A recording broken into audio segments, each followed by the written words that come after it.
संजय काकडे मुख्यमंत्री देवेंद्र फडणवीसांची भेट घेणार असल्याची माहिती आहे। काल राष्ट्रवादीतून विक्रम काकडे यांना उमेदवारी जाहीर करण्यात आली आणि त्यानंतर विक्रम काकडे यांच्या उमेदवारीवरती राष्ट्रवादीतल्या काही कार्यकर्त्यांनी नाराजी व्यक्त केली होती आणि त्यांची मुख्य नाराजी ही संजय काकडे यांच्यावरती होती। कारण 2017 मध्ये ज्यांनी पुणे महानगरपालिकेची सत्ता मिळवण्यात भाजपला मदत केली त्या संजय काकडेंच्या मुलाला विक्रम काकडे यांना उमेदवारी का दिली असा सवाल विचारण्यात आला होता आणि तेच संजय काकडे आता मुख्यमंत्री देवेंद्र फडणवीसांची भेट घेणार आहेत। ही भेट नेमकी का होणार आहे या संदर्भात अजून तपशील कळलेला नसला तरी विधान परिषद निवडणुकीची पार्श्वभूमी यामागे असू शकते।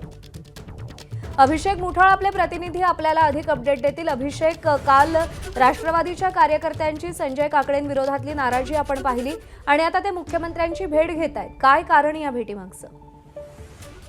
नक्कीच एकूणच संजय काकडे हे आता मुख्यमंत्र्यांच्या भेटीसाठी दाखल झालेले आहेत। मुख्यमंत्र्यांची ते थोड्याच वेळात भेट घेतील। प्रामुख्यानं पाहायचं तर कुठेतरी राष्ट्रवादीच्या नेत्यांमध्ये देखील नाराजी ही आपल्याला पाहायला मिळते आहे। एकूणच विधान परिषदेच्या निवडणुका साठी काकडे यांच्या चिरंजीवांची जी वर्णी आहे ती आपल्याला उमेदवारीसाठी लागल्याचं दिसत आहे आणि त्याच अनुषंगानं ही भेट आहे का हे बघणं देखील महत्त्वाचं असणार आहे। एकूणच कुठेतरी जी नाराजी आहे ती दूर करण्याचा प्रयत्न हा कशा पद्धतीनं संजय काकडे करतायत हे बघणं देखील या संदर्भात महत्त्वाचं असेल। त्या अनुषंगानं मुख्यमंत्री देवेंद्र फडणवीस यांच्या भेटीसाठी देखील काकडे हे आले आहेत। त्यामुळे एकूणच या भेटीच्या मागे एकूणच या भेटीनंतर काय नेमकं काकडे हे प्रतिक्रिया देत आहेत हे बघणं देखील महत्त्वाचं असेल।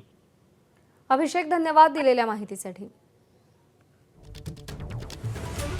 तर काल काकडे पिता पुत्रांनी राष्ट्रवादीमध्ये प्रवेश केला आणि त्यानंतर विक्रम काकडे यांना राष्ट्रवादीची उमेदवारी देखील घोषित करण्यात आली आणि त्यानंतर तातडीनं जेव्हा संजय काकडे यांना प्रश्न विचारण्यात आला की तुम्ही भाजपसोबत आहात की राष्ट्रवादीसोबत, त्यावेळी गळ्यातला गमछा उंचावून त्यांनी आता आपण राष्ट्रवादीसोबत असल्याचं सांगितलेलं होतं आणि तेच संजय काकडे आता मुख्यमंत्र्यांच्या भेटीला पोहोचलेले आहेत।